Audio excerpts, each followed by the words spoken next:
sekarang kita akan membahas pengertian dan bentuk konstitusi.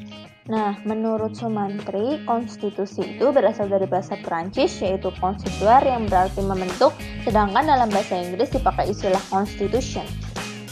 Nah, dalam bahasa Latin, konstitusi merupakan gabungan dari dua kata, yaitu cum dan cetur. Cum adalah preposisi yang berarti bersama dengan, sedangkan cetur mempunyai arti menetapkan atau mendirikan. Menurut KBBI, konstitusi adalah segala ketentuan dan aturan tentang ketatanegaraan. Selain itu, konstitusi juga dapat diartikan sebagai undang-undang dasar suatu negara loh.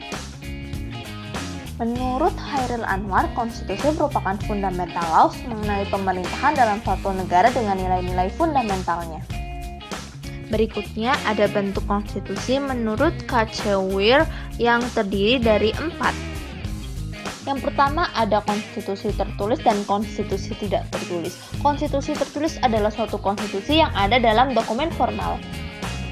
Sedangkan konstitusi tidak tertulis adalah konstitusi yang tidak ada dalam dokumen formal seperti konstitusi di Inggris, Israel, ataupun New Zealand. Yang kedua ada konstitusi fleksibel dan konstitusi rigid. Konstitusi fleksibel adalah konstitusi yang bersifat elastis, diumumkan dan diubah dengan cara yang sama seperti undang-undang. Sedangkan konstitusi rigid mempunyai kedudukan yang lebih tinggi daripada peraturan perundang-undangan lain yang hanya dapat diubah dengan cara khusus atau istimewa. Yang ketiga ada konstitusi derajat tinggi dan tidak tinggi. Konstitusi derajat tinggi adalah konstitusi yang mempunyai kedudukan paling tinggi dalam negara. Sedangkan konstitusi tidak tinggi adalah konstitusi yang tidak mempunyai kedudukan tinggi seperti derajat tinggi, sehingga persyaratan mengubahnya lebih mudah daripada konstitusi derajat tinggi. Dan yang terakhir adalah konstitusi negara serikat dan negara kesatuan. Negara serikat terdapat pembagian pemerintahan serikat dan juga pembagian negara bagian.